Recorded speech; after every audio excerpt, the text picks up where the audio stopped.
Olá, meus queridos alunos do oitavo ano. Acabou as férias, mas a quarentena não, né? Portanto, vamos continuar desse jeito. Eu aqui em casa e vocês aí com as nossas videoaulas.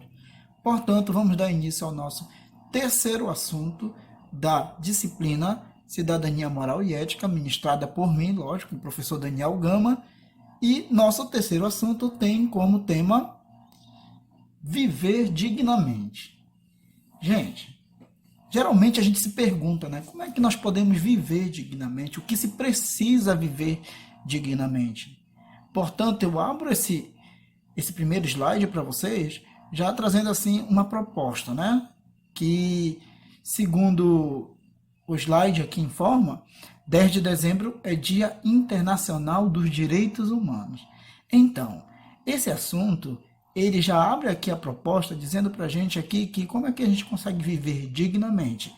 Qualquer cidadão, para ele viver dignamente, ele precisa de paz, saúde, que respeito às suas crenças, progresso, nacionalidade, educação, igualdade, pensamento, né? Liberdade de pensamento, autodeterminação, a liberdade de expressão, direito ao trabalho e principalmente à vida, né?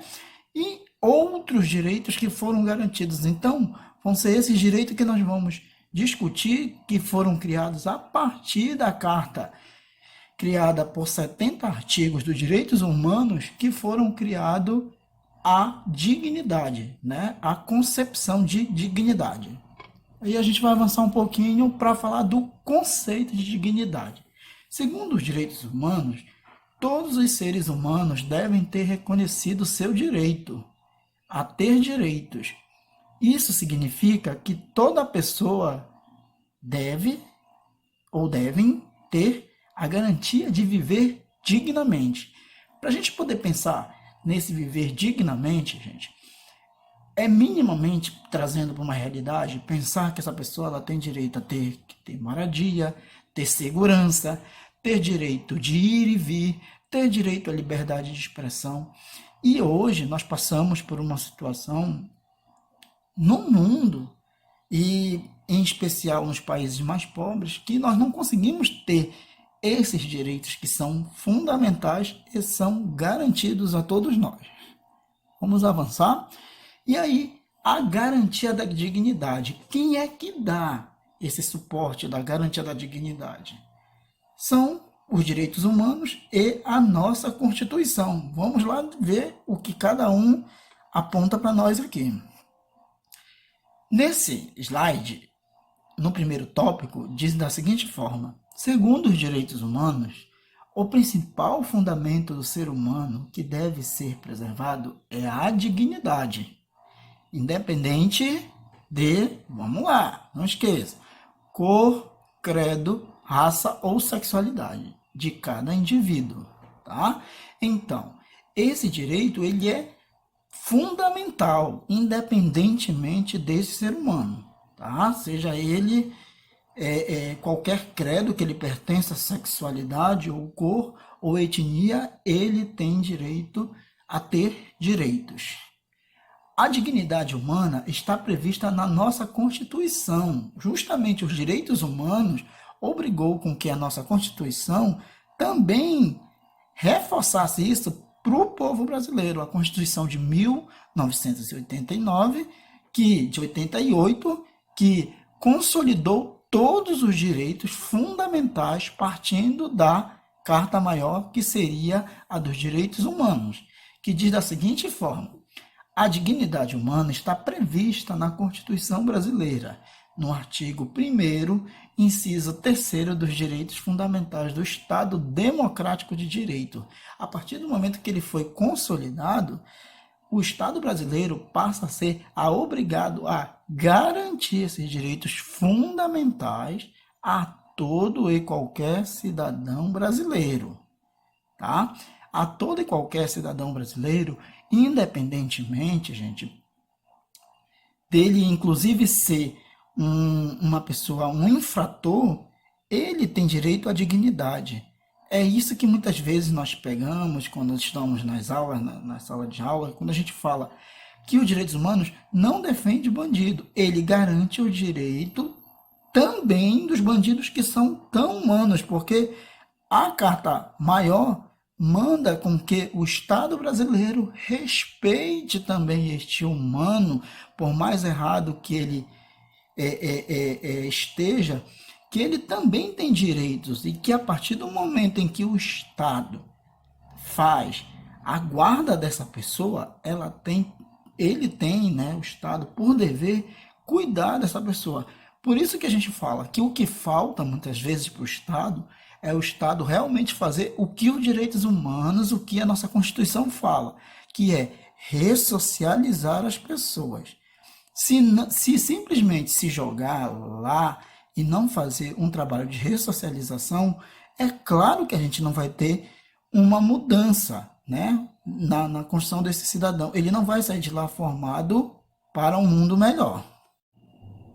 Por isso, meus alunos, que quando os direitos humanos obriga, né, quando ele dá diretriz, né, de como respeitar-se os direitos dos humanos, independentemente do que ele tenha feito, e a que credo ou religião pertença, é importante lembrar que ele em seus artigos, ele aponta exemplos de como viver com dignidade.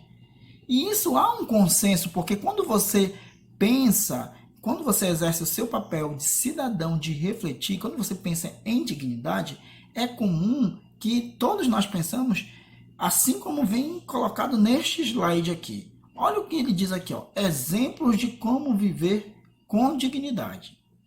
Livre convicção religiosa. Quem não gostaria, gente? Né? Quem não gosta de ter a sua livre convicção de religião, né? Que seja respeitada?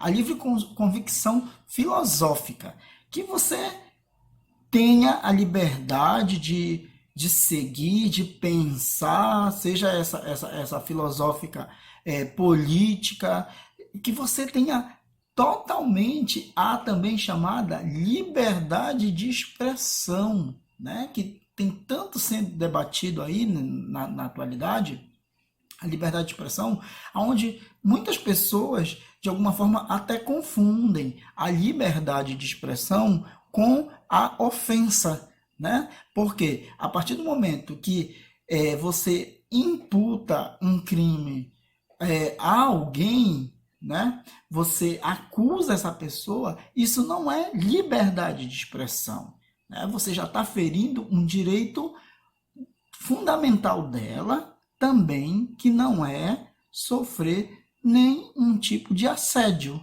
né? Que é geralmente o que a gente comete muito isso.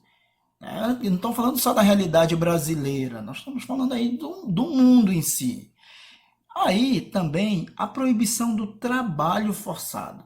Gente, o trabalho, toda a história do trabalho, como eu já falei para vocês lá no sétimo ano, no sexto ano, nas outras séries que vocês já passaram, e que vocês irão falar sobre a relação do trabalho, vocês vão entender que o trabalhador, para ele poder conseguir poucos ganhos, foram as duras penas, porque assim, ao longo do processo do trabalho, o ser humano foi inicialmente escravizado. Então, por isso foi uma luta que ele conseguiu com muita luta, com muito sangue, ele conseguiu adquirir esses direitos, né? Então, nós, enquanto trabalhadores, temos que valorizar o que nossos antecessores conseguiram. Também a proibição da pena de morte.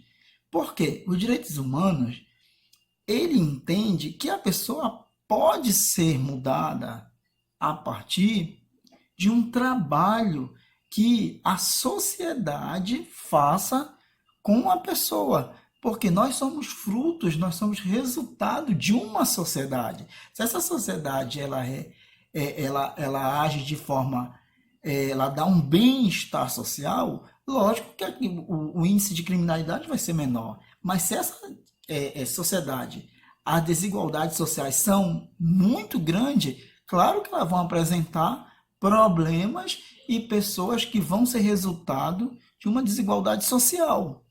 E a proibição da tortura, gente. Então, assim, toda e qualquer sociedade que quer ser liberto, ela não defende a tortura, ela não tem a tortura como forma de pensar dela, porque tortura não leva a nada a não ser apenas sofrimento. Então fere a dignidade humana. Como viver com dignidade? Gente, tá aqui o que eu coloquei para vocês. Aqui vocês vê um exemplo da acessibilidade, né? Porque aí a gente já trata da questão das pessoas que são deficientes. Por quê? Você fala só de dignidade, mas aí eu aproveitei nesse slide e quis colocar dos dois lados, tanto para pessoas que não tem nenhum tipo de deficiência, você consegue ver aí a imagem da família, né, curtindo seu final de semana, e do outro lado você consegue ver a acessibilidade, que é o que muitas pessoas ainda não têm, que esses direitos ainda, muitas vezes ainda são violados, ainda hoje, em pleno século XXI, principalmente as pessoas que são deficientes têm seus direitos violados. Então, a acessibilidade precisa ser para todos, ela não tem que fazer distinção social nenhuma. Então, a partir de quando nós pensarmos desta forma, aí sim nós poderemos pensar numa sociedade mais justa e igualitária, tá? Quando nós pensarmos que esses direitos precisam ser para todos. Gravem bem isso para a gente poder não esquecer disso nas provas, nas nossas produções textuais, entendeu? Inclusive no vestibular ou no futuro TCC de vocês, certo? Vamos avançar. Exemplos de como viver sem dignidade, gente. Tá aí. Violência física, né? Gente, violência física, nem precisa falar que existe vários tipos de violência física. Eu só estou apenas colocando aqui o geralzão, porque ao longo do ano nós vamos trabalhar esses tópicos, eles vão se desmembrar. Então, violência física, violência moral, né? A violência psíquica, a violência social e a violência cultural. A violência física, eu posso colocar aqui para vocês o direito do idoso. A violência moral é o próprio assédio moral que muitas vezes nós sofremos dentro do ambiente de trabalho ou escolar, se for o caso, com bullying. A violência psíquica, o bullying é também, né? Uma violência psíquica. A violência social é a própria desigualdade social, né? Uns têm tão pouco e outros têm muito, né? Isso é uma violência social imensa para essa pessoa. Uns têm acesso a algumas coisas, o outro já não tem. E a violência cultural é o que é negado, né, gente? Muitas vezes te é negado o acesso à cultura, às vezes já foi negado aos teus pais não tiveram, então teus pais eles vão reproduzir todo esse processo de que você só tem que se preparar para o mercado de trabalho, que você não pode frequentar um bom cinema, que você não pode ir a teatro, que você não pode... Porque para ti não foi dado isso porque tu és filho de pobre. E na verdade não é isso.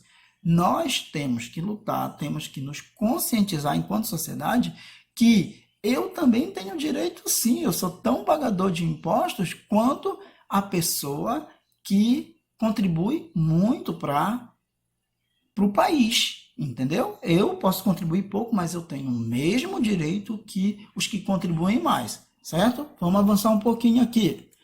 E aí eu peguei uns exemplos de violência para vocês. As mais clássicas, que é para deixar bem claro, e coloquei nessas imagens aí. E até coloquei na primeira imagem, a escravidão não foi só africana, tá, gente? Então, por isso, muitos povos precisam rever as suas formas de consolidação, de como elas adquiriram sua riqueza. A que mais nós trabalhamos no Brasil é a africana, mas como resultado dela, nós temos ainda até hoje a África, por exemplo, tá aí, essas crianças passando fome, né? Às vezes toma-se sopa de papelão na África ainda há países na África, né? E quando a gente passa a estudar, principalmente aqui no oitavo, no nono ano, a gente vai entender as partilhas que, ao longo do tempo, que os colonizadores foram fazendo da própria África, né?